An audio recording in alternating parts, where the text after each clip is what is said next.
김명수 기자, 뉴시스 단독 보도에 따르면 서울 양천구에서 숨진 16개월 입양아 정인이 사건의 입양모를 살인죄를 적용해 엄벌하라는 요청이 빗발치는 가운데 과거 정인이 사건과 마찬가지로 피해자가 폭행에 의한 췌장 파열로 사망한 경우 살인죄를 적용한 판례가 있는 것으로 확인됐다.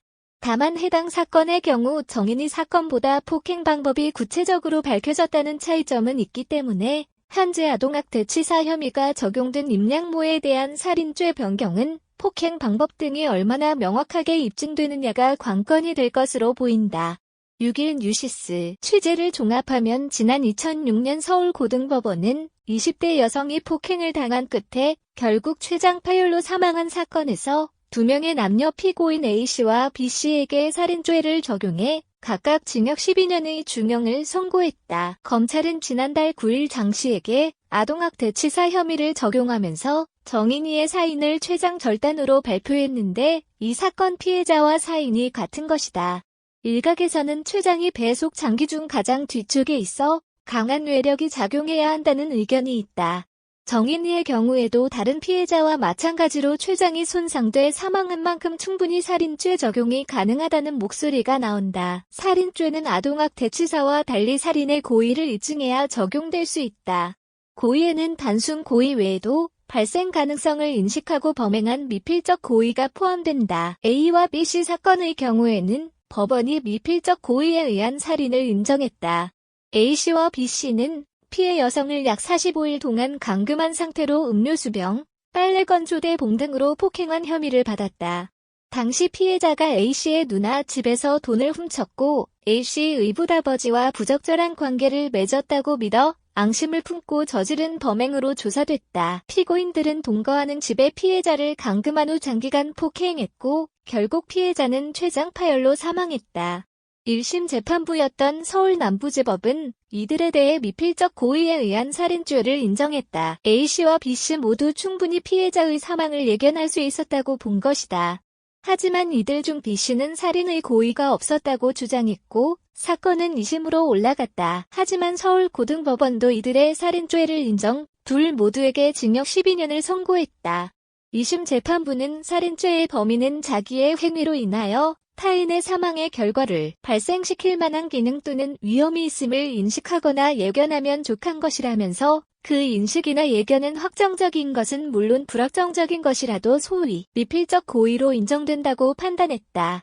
이들에게 살인죄를 적용한 법리 판단은 대법원에서도 인정됐다. 해당 사건은 긴 폭행 기간과 피해자의 사망 원인 그리고 피고인이 살인의 고의를 부정한다는 점에서 정인이 사건과 유사하다. 정인이는 입양 후 한 달 만인 지난해 3월부터 10월까지 8개월간 상습적으로 폭행을 당했으며 검찰 조사에서 사망 당일 장씨가 등 부위에 강한 둘력을 가해 췌장이 절단되는 등 복부 손상으로 사망했다는 내용이 밝혀졌다. 사망 당일 촬영된 동영상과 쿵소리가 들렸다는 이웃 주민의 진술, 범행 현장에 외부인 출입 흔적이 없던 점 등도 정황 증거가 됐다. 또 장 씨는 정인이가 밥을 먹지 않아 화가 나베를 손으로 때리고 정인이를 들어 올려 떨어뜨렸다는 취지로 진술해 살인의 고의는 없었다는 취지로 주장했다. A씨 등 사건 피해자는 성인이었지만 정인이는 생후 16개월밖에 안 된 아동이었다는 점에서 오히려 입양모가 사망 위험을 충분히 인식했을 수 있다는 견해가 합리적일 수 있다. 이상희 한국여성변호사회 여변 차장은 장기간에 걸친 아동학대로 피해 아동이 사망에 이를 수 있다는 가능성을 인식할 수 있었다며 보도된 바에 따라 장기 파열 등 공격의 부위와 반복성을 검토하면 살인죄로 공소장 변경 검토도 가능할 것이라고 말했다. 다만 정인이가 둘력에 의해 사망했다는 점에서 살인죄 입증이 어려울 수 있다는 의견도 있다. 둘력은 넓은 면과 부딪히며 받는 충격을 뜻하는데 보통 유도 선수들이 엎어치기 당할 때 받는 외력, 의자에 서 있다가 등 뒤로 넘어지면서 받는 충격 등을 말한다. 신민영 변호사, 법무법인 예연은 둘력은 손바닥이나 발로 때렸을 때 받기도 하지만 떨어지면서 받기도 한다면서 가격 방법 등이 구체적으로 규명되지 않고 다쳤다는 사실만 있을 경우에는 살인죄 적용이 어려울 수 있다고 했다. 실제로 A씨와 B씨의 경우에는 흉기로 장기가 있는 복부나 흉부를 찌르는 행위는 없었지만 음료수병, 빨래 건조대복, 의료용 가위, 건조대 살대 등이 모두 법원에 제출됐을 정도로 구체적으로 범행 방식이 규명됐다.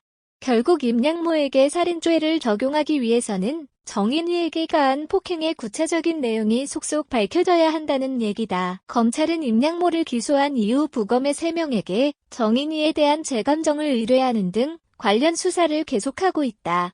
이 같은 수사로 임양모의 범행 방법이 더 구체적으로 밝혀지거나 살해 고의 또는 가망 가능성 인식이 있었고 보는 게 더 합리적이라고 볼 만한 증거를 찾아낼 수 있다면 살인죄 적용도 가능할 것으로 보인다. 임양모 및 남편에 대한 첫 재판은 오는 13일 서울 남부지법에서 열린다.